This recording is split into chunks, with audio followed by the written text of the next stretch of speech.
మరో 9 రోజుల్లో మార్చి 22న ఐపీఎల్ 2025 పండుగ ప్రారంభం కానుంది. ఈ మెగా లీగ్ ఓపెనింగ్ మ్యాచ్ లో defending champion Kolkata knight riders, royal challengers Bengaluru తలపడనున్నాయి. తొలి మ్యాచ్ లో ఎలాగైనా గెలిచి శుభారంభం చేయాలని ఇరు జట్లు పట్టుదలతో ఉన్నాయి. అలాగే ఇప్పటి వరకు ఐపీఎల్ చరిత్రలోనే ట్రోఫీని ముద్దాడని ఆర్సీబీ ఎలాగైనా టైటిల్ ను గెలుచుకోవాలని బలమైన జట్టుతో కొత్త కెప్టెన్ రజత్ పటిదార్ నాయకత్వంలో బరిలోకి దిగనుంది. ఈ నేపథ్యంలో ఆర్సీబీ జట్టు బలాబలాలతో పాటు తొలి మ్యాచ్ తుది జట్టు వివరాలేంటో తెలుసుకుందాం. అయితే కంటెంట్ లోకి వెళ్లే ముందు ఈ వీడియోకి లైక్ చేసి మన ఛానల్ ని సబ్స్క్రైబ్ చేసుకోండి. ఇక తొలి మ్యాచ్ లో విరాట్ కోహ్లీ ఇన్నింగ్స్ ను ప్రారంభిస్తాడు.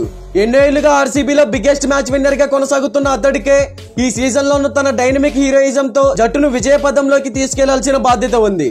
కోహ్లీతో పాటు మరో ఓపెనర్ ఫిల్ సాల్ట్ ఓపెనింగ్ చేస్తాడు. గత కొన్ని సీజన్లుగా ఆర్సీబీలోని మోస్ట్ సక్సెస్ఫుల్ బ్యాటర్లలో కెప్టెన్ రజత్ పటిదార్ ఒకడు.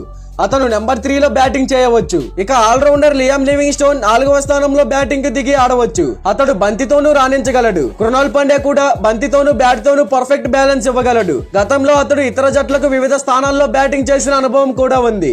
ఈసారి అతడు 5వ స్థానంలో బ్యాటింగ్ చేసే అవకాశం ఉంది. ఇక wicket keeper cum batter Jitesh Sharma number 6 లో రావచ్చు. అతడి వికెట్ కీపింగ్ నైపుణ్యం ఆర్సీబీ బాగా తోడ్పడొచ్చు. ఇక పవర్ హిట్టింగ్ పేరున్న టిమ్ డేవిడ్ నెంబర్ 7 లో దిగి ఫినిషింగ్ బాధ్యతను తీసుకుంటాడు. ఆటను ముగించడంలో అతడు కీలకంగా వ్యవహరిస్తాడు. అలాగే సీనియర్ పేసర్ భువనేశ్వర్ కుమార్ బంతితో కీలకంగా వ్యవహరించే అవకాశం ఉంది. పవర్ ప్లే లో అతడు కొత్త బంతితో చేసే మాయే ఆర్సీబీ విజయాన్ని నిర్ణయిస్తుంది. అలాగే శ్రేయస్ శర్మ స్పిన్ ఈ సీజన్ లో ఆర్సీబీకి ఎంతో కీలకం.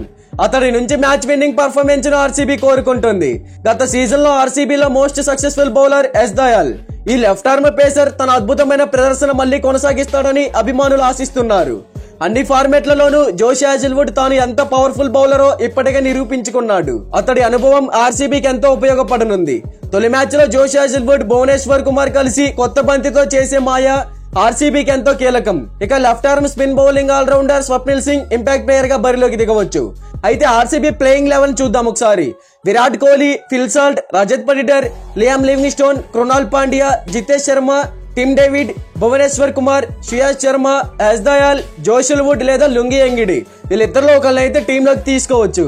అలాగే స్వప్నిల్ సింగ్ ఇంపాక్ట్ ప్లేయర్ గా. ఇక ఆర్సీబీ టీం జట్టు బలాలేంటో చూద్దాం.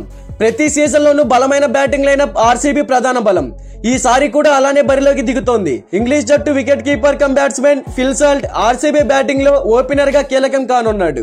గత 2 నెలలుగా పరిశీలిస్తే అతడు ఇంగ్లాండ్ తరపున ఉపఖండంలో దాటిన పరుగులు చేస్తున్నాడు. గత సీజన్ లో కేకేఆర్ తరపున 12 ఇన్నింగ్స్ లో 182 స్ట్రైక్ రేట్ తో 435 పరుగులు సాధించాడు. ఇక చిన్నస్వామి స్టేడియం ఎలాగో బ్యాటింగ్ అనుకూలంగా బ్యాటర్లకు స్వర్గధామంలా ఉంటుంది కాబట్టి ఫిల్ సాల్ట్ తన అత్యుత్తమ ప్రదర్శన ఇవ్వవచ్చు.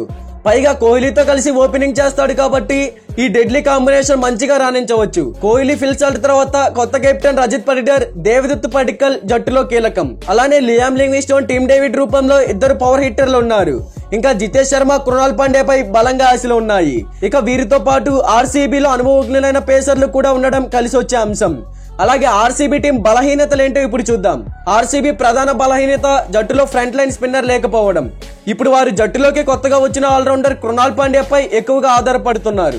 వాస్తవానికి అతడు ఐపీఎల్ 2024 లో అత్యుత్తమ ప్రదర్శన చేయలేదు. అతను ఆడిన 14 మ్యాచ్ల్లో 6 వికెట్లు మాత్రమే తీయగలిగాడు. కేకేఆర్ తరపున 13 మ్యాచ్లు ఆడి 10 వికెట్లు తీసిన శ్రేయస్ శర్మ గత సీజన్ లో 1 వికెట్ కూడా తీయలేదు. ఇక భువనేశ్వర్ కుమార్, ఎస్ దయాల్ కు సపోర్ట్ గా నాణ్యమైన భారత పేస్ యూనిట్ కూడా లేదనే వాదన వినిపిస్తోంది. కుడి చేతి వాటం ఉన్న మీడియం ఫాస్ట్ బౌలర్ రషిక్ సలాందర్ కు పెద్దగా అనుభవం లేదు.